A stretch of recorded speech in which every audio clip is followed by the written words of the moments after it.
my name is Heather Taylor, and this is your 2 Minutes of Tourism. We oftentimes hear that there's nothing to do in Queen Anne's County. We're here to prove them wrong. Sometimes on the show, we'll visit somewhere brand new, and sometimes we'll show you something new about an old event. Sometimes it will cost money, but most of the time it won't. And yes, sometimes the show is 2 minutes, but most of the time it's not. It's just a name. Get over it.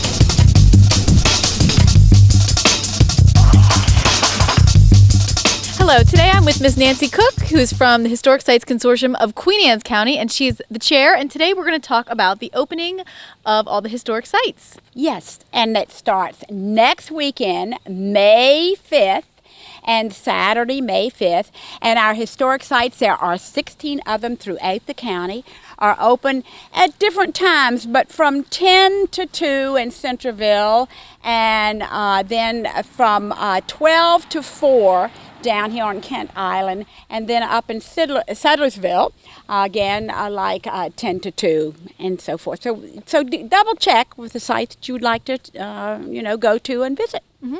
Now, Miss Nancy, for those in the county who are not familiar with the historic sites, first of all, they should be because they're fantastic. But there is a wide array, range of different historic sites. I know there's a post office, there's a bank. If you could just tell us a little bit about, some of the different sites that you guys have. All right, there's a Dudley's Chapel, and that is in Settlersville, and that is 1783, and one of the oldest churches, the Methodist churches, on the Eastern Shore. Mm-hmm. And so then there's a Churchill, St. Luke's in Churchill, and then in the Settlersville Memorial Library, which is open from 10 to 4, and that date is 1878. And then you come on down through the county, and you do have Wright's Chance, and that is the date on that, let me see, is 1744. So we are really, really old, and as far as our different sites that we're showing different time periods. Now, the Eastern Shore Museum is located outside of Centerville on 4H Park Road, and that contains a great deal of artifacts from a large area and range of years. Then you come on down to Queenstown Courthouse, which is open only by appointment at this time, but that is something that the little town is very proud of. Then you come to Kent Island, and we have 5 sites there. And we have the old bank, Stevensville Bank, 1903. We have the post office, which is 1877. And we have the Cray House, 1809. The old Stevensville Depot, which is 1902. And we also docent at the Historic Christ Church, and that's 1880. And then in Chester, and we're standing on the grounds of the Kerwin House. And we're going to talk a little bit more about that later. We are. But that is, they have the artifacts in the Kerwin House range from the year 1898 through 1920.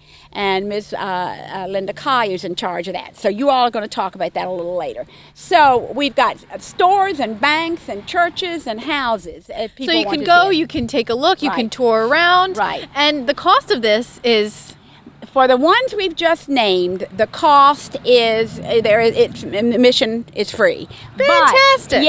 But I wanted to tell you about the Old Y Mill, and that is for a site to see. They do charge $2 for that if you wish to go in. Which is a bargain. Which is a bargain, but it's a wonderful mill, and you can see the sacks of flowers that were produced there, and it's just a great visit there. Mm-hmm. Now, as I understand it, you guys have some really exciting upcoming events. We do. So let's talk about them. Now, we're only going to go through June, okay? And then maybe we'll do another little turn later on in the season. But from May to October, we're going to, the Historic Sites Consortium is going to have a display down at the Exploration Center. Mm-hmm. And that tells you about all of our sites and gives you a little overview so that if you wish to choose one to visit, you may.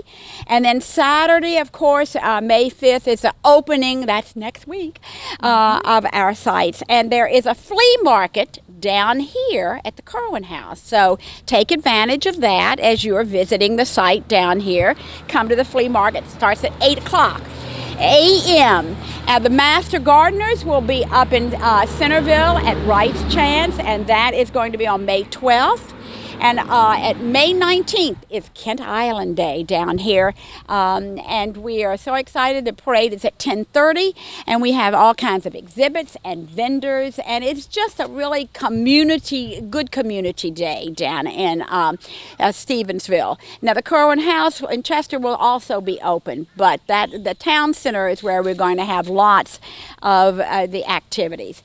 June 16th is going to be a Father's Day tea provided by the Queen Anne's Historical Society. And so if you wish to know more about that, it's going to be held at St. Paul's Episcopal Church and Parish. So you do need to check with them if you wish to come, and bring your fathers and have tea. And then a real special program is going to be Wednesday, June 20th, down at the historic Christ Episcopal Church. We're going to have David and Ginger Hildebrand and the music of the War of 1812. And it ranges from the bawdy music to the wonderful music that they had in that colonial day, to the telling of the story of the Star-Spangled Banner. And that's going to be a program that begins 6:30 with refreshments at the Historic Christ Church in Stevensville. And then at 7 o'clock, we will have David and Ginger Hildebrand, who are known throughout the state and throughout the eastern coast for being a wonderful musicologist. And he'll be with us then. So we're looking forward to it. So you guys have a lot on the schedule. Yeah. And if you are watching this and you want some information on the historic sites, maybe you want the brochure, Yes. where can people go to find this wonderful stuff? You can go pick up the brochure. This is Explore Our History and the County at the Exploration Center. Mm-hmm. You can also pick up the calendar events at which the everyone should Exploration do, Center. right? Yes. And if you wish, you can call 410-758-2502 for more information on the Historic Sites Consortium. Mm-hmm. And if you know the phone numbers of the individual historical society or any of the other places and venues, then you can call that. Fantastic. Well, thank you so much, Miss Nancy. We are so excited for the historic sites to open up again, and we look forward to talking with you soon. And we are alive and well and still kicking. I'm now with Miss Linda Collier, who is the curator and the docent at the Kerwin House, and we are so excited to be back here today. Thank you so much for having us, Linda. I'm so excited to be here, and I'm so excited that we're going to open again on May 5th. Yeah. Looking forward to it. We're also going to have a yard sale here on the Kerwin property on May 5th. So you definitely want to come then, but if you can't make it on May 5th, you want to come back because this is a really unique location. This is a really exciting place. I love being the docent here. There are so many wonderful things in the house, and especially in the store. And what we don't know, we often learn from our visitors. Many of the stories that we tell here are stories that people have come in and told us about the Kerwin family, or what they did here when they were a little child, and what they bought here. And it's been a very, very exciting place to be. Now, what we're standing here now is the store. This is the store. And this is really a really fun place to come and kind of look around and explore. If you could tell us just a little bit of the history of this place, and that it actually did serve the public at one point. It did. This was kind of the hub of the community of Chester. The home of Senator Kerwin and his wife was built in 1879. Mm-hmm. The store was built in 1889. Previously, the store was across the street, and that was built in 1873. So there's been a store in this area for a very long time. This was the hub of the community of Chester. You could buy anything you needed here for everyday life. You could buy... And that's one of the things that really is exciting about here, because you do have such a wide range of what would have accurately been in the store, correct? We do. We had a ledger here from 1884. So we knew what people were buying in this store. Mm-hmm. We knew that every man that came in, almost every man bought tobacco. Almost every child bought candy, or the dad bought it and took it home. You could buy what you needed to eat. You could buy what you needed to make your clothing. You could buy wood here. There was at one time 21 buildings out behind this house and store. 21? 21 buildings. Wow. They had a lumber yard. They did millwork. They had a kiln that made their own bricks here on the property. He had the only coal business. He had the only fire insurance company on the island. And he had the largest terrapin farm in the state of Maryland. Wow. Now, I find that fascinating because people ask me, well, why would they have terrapins? Well, of course, people ate terrapins. In 1891, the state of Maryland harvested 89,000 pounds of terrapin. He had a turtle trap here in the store. In the back of the store, he had 5 or 6 live turtles all the time. So like you go to Red Lobster and pick your own lobster, you could come to the Kerwin General Store and pick your own turtle. And you could go home and make turtle stew or turtle soup or turtle pie. So they were not served as pets? No. No. No pet turtles. No pet turtles. This would have been dinner. Fair enough. Fair enough. Anyway, we chose, when we restored the store, the period of 1890 to 1920, because there were no cars on Kent Island at the time. There was no electricity on Kent Island until 1928. And you could buy patent medicines over the counter here. Up until 1906, when the Food and Drug Act was passed, you could buy any kind of a narcotic over the counter in most any general store.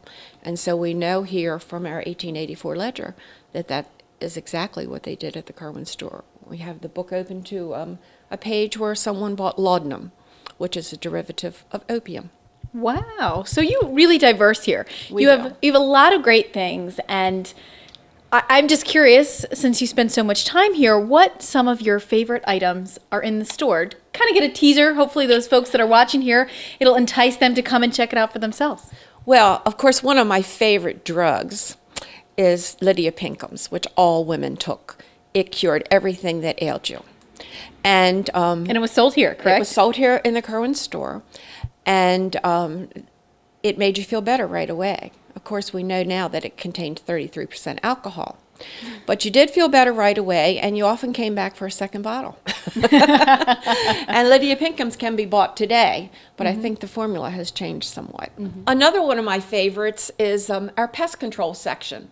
We have all kinds of things to rid your house of pets, or maybe even your children of pests, or your animals of pests. One of my favorites is Ruffle and Rats. Ruffle and Rats, when we Googled it, which is something we do now, which makes it so convenient to find out what some of these products were for, we found that this was the murder weapon in a lot of murder trials. And the main ingredient is arsenic. You've heard of arsenic in Old Lace? Absolutely. Virtually undetectable in small doses. Another thing that a lot of people haven't seen before is these are called fire grenades. Victorian families had one in every room in a little decorative holder, which we have one over here, that you would throw at the base of a fire. You have to remember that people heated with open flame, they cooked with open flame, their lighting was with open flame. So I'm sure that there were a lot of fires in Victorian homes, and you threw this at the base of a fire. It contained carbon tetrachloride, which is something that is a hazardous material nowadays. But And they're quite lovely looking. They are. To be perfectly honest, it almost looks decorative, but It is decorative. If you would have it in your living room, they have even had some made out of cut glass. So you would be hard-pressed to throw that at a fire. Well, this certainly is such a lovely, lovely store, and I always enjoy coming here. And we really want to express to the folks who are watching that they should come and check it out. They should. We always have fun here at the Kerwin store, and there's lots of things I can tell you that I'm sure that you've never heard about before, but you could have bought them in 1900 at the Kerwin store. That's fantastic. Well, thank you so much, Linda, for Thank having you for us. coming. It's been a pleasure, and we look forward to seeing all of you come out.